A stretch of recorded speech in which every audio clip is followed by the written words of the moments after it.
Baik, selamat malam rekan-rekan semuanya. Kembali lagi di channel kita. Kali ini kita akan membahas tentang beberapa pelayanan umum, pelayanan publik pemerintah yang tutup. Karena memang akhir-akhir ini belakangan ini lagi rame-rame tentang virus corona ya, kawan-kawan sekalian. Jadi virus corona ini diketahui cukup berbahaya, mematikan, dan penyebarannya sangat cepat. Penyebarannya cepat dan luas seperti itu. Maka dari itu pemerintah untuk mencegah penyebaran yang lebih luas akan virus corona, pemerintah menghimbau serta membuat keputusan untuk melakukan social distancing terhadap para pegawai di lingkungan pemerintahan. Jadi social distancing itu adalah langkah untuk mencegah penyebaran virus, dalam hal ini corona, dengan cara menjaga jarak antar orang, seperti itu minimal 1 meter kalau saya tidak salah.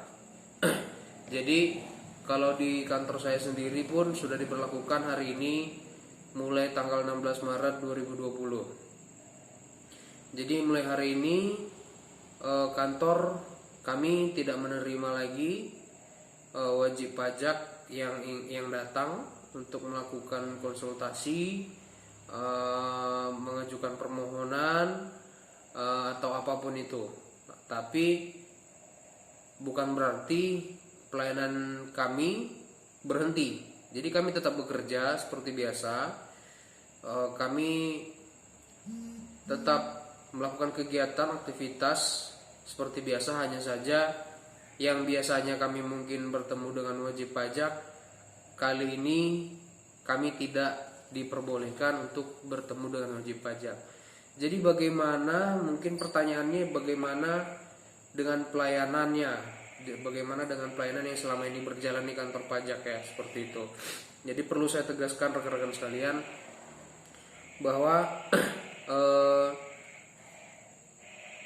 kegiatan atau keputusan yang dinamakan social distancing ini yang diberlakukan tidak membuat pelayanan publik berhenti di lingkungan Direktorat Jenderal Pajak, seperti itu. Jadi mungkin ada yang bertanya-tanya untuk pembuatan NPWP seperti apa, yang biasanya mungkin orang datang langsung. Jadi sekarang karena tidak diperbolehkan untuk datang langsung, dihimbau bagi rekan-rekan yang mau membuat NPWP, silahkan melakukan pendaftaran NPWP secara online lewat website kita di erek.pajak.go.id. Ikuti langkah-langkahnya di sana, cari tahu bagaimana cara pendaftarannya.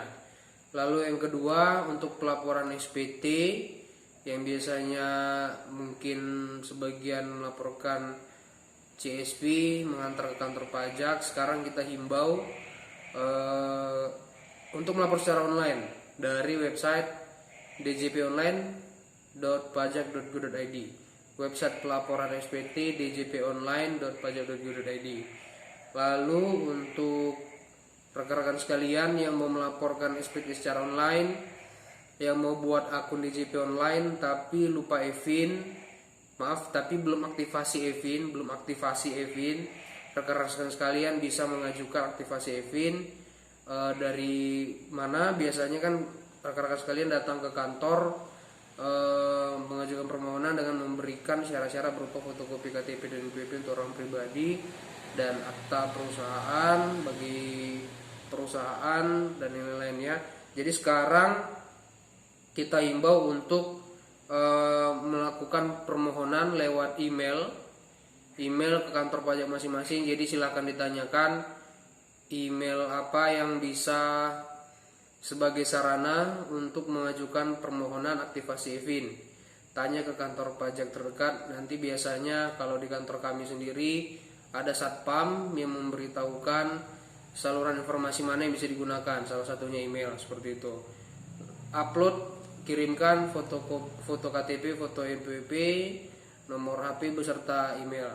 Lalu bagi yang lupa EVIN, rekan-rekan sekalian bisa menanyakan by telepon ke call center kantor pajak terdaftar. Jadi tanyakan dulu nomor mana yang bisa dipakai, tanyakan ke situ untuk lupa Evin, nanti petugas akan memberikannya. Lalu untuk kode billing juga seperti itu bagi yang membayar pajak.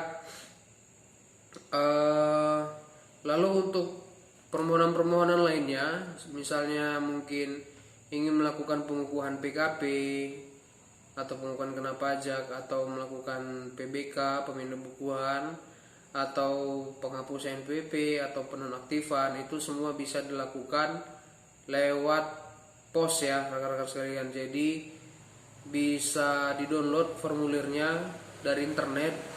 Misalnya formulir untuk pengukuhan pengusaha kena pajak, download formulirnya, isi secara manual bisa atau diketik pun bisa, dicap sama ditanda tangan, lengkapi persyaratannya, lalu dikirimkan lewat pos dengan tujuan ke kantor pajak terdaftar. Seperti itu. Nanti setelah sampai di kantor pajak terdaftar, petugas di sana akan melakukan memproses permohonan tersebut. Lalu jika sudah selesai, nanti untuk produknya akan dikirimkan lewat pos juga ke alamat yang terdaftar, seperti itu.